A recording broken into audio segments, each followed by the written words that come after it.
हर किसी की सफलता के पीछे उसके जीवन की मोटिवेशन होती है। हर इंसान कुछ अलग करना चाहता है, औरों से कुछ अलग दिखना चाहता है। इसके लिए मोटिवेशन की जरूरत महसूस करता है तो उसे कहीं और से नहीं, अपने जीवन से ही मिलती है। सफलता के बाद उसी मोटिवेशन से आगे बढ़कर वह अन्य लोगों को भी उसी तरह उजाले की राह दिखाता है, जिस तरह उसने अपनी सफलता का दीपक जलाकर अपना नाम रोशन किया है। इस blog motivation speech in Hindi में हम मोटिवेशन स्पीच के बारे में विस्तृत जानेंगे। एक गांव में एक गरीब किसान रहता था।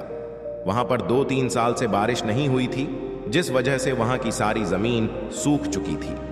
किसान बहुत दुखी था क्योंकि वो अपने जमीन के ऊपर कोई फसल नहीं उगा पा रहा था। सर्दी का मौसम था। आज किसान पेड़ के नीचे आराम कर रहा था। तभी उसे वहां एक सांप नजर आया। वह सांप अपना फन फैलाए हुए बैठा हुआ था। किसान के मन में एक बात आई, ये सांप काफी सालों से यहाँ रहता है, इसे भी इस अकाल के समय में मेरी तरह खाना ढूंढने में परेशानी होगी। फिर गरीब किसान ने मन ही मन यह तय किया कि वो हर रोज सांप को एक कटोरी दूध पिलाएगा। अगले ही दिन किसान एक कटोरी में दूध ले आया और सांप के बिल के पास रखकर कहने लगा, हे नागराज, आपको मेरा प्रणाम।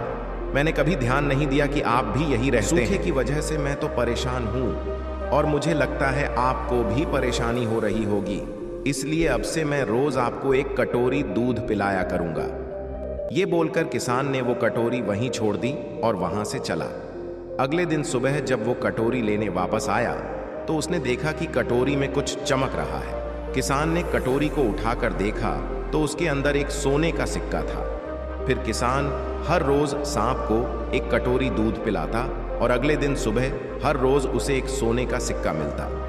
एक दिन किसान को किसी काम से शहर जाना था और उसने अपने बेटे को ये जिम्मेदारी सौंपी।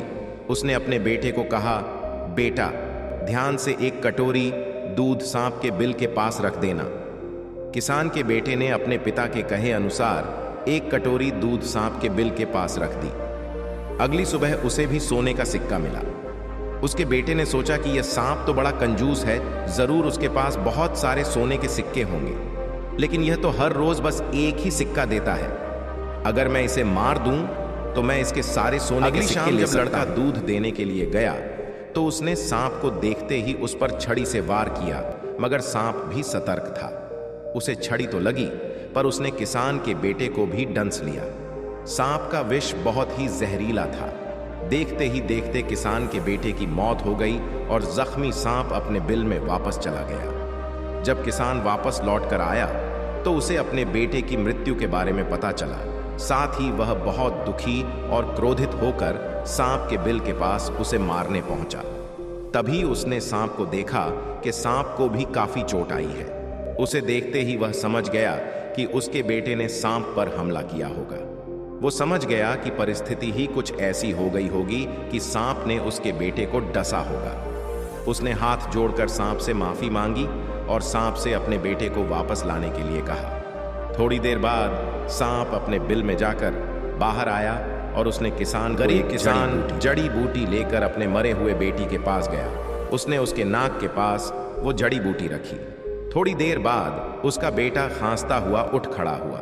जिंदा होने के बाद किसान के बेटे को उसकी गलती का एहसास हुआ। वो अपने पिता के साथ सांप के बिल के पास गया और उससे हाथ जोड़कर माफी मांगी और बोला, हे नागराज, मुझे क्षमा कर दीजिए। अब मैं किसी भी पशु, पक्षी या जानवर पर हमला नहीं करूंगा। मुझे क्षमा दान दें। सांप ने भी खुश होकर अपना सिर हिलाया और वापस अपने बिल में चला गया। इस कहानी से हमें 2 सीख मिलती है। पहली ये कि लालच करना बुरी बात, और दूसरी सीख ये है कि हमें निर्दोष जीवों पे हमला नहीं करना चाहिए। हमें उन्हें बिल्कुल भी परेशान नहीं करना चाहिए। हमें उम्मीद है आपको यह कहानी जरूर पसंद आई होगी। ऐसी ही कहानी सुनने के लिए जुड़े रहिए हमसे। हम जल्द ही मिलते हैं एक और नई कहानी के साथ। तब तक के लिए धन्यवाद।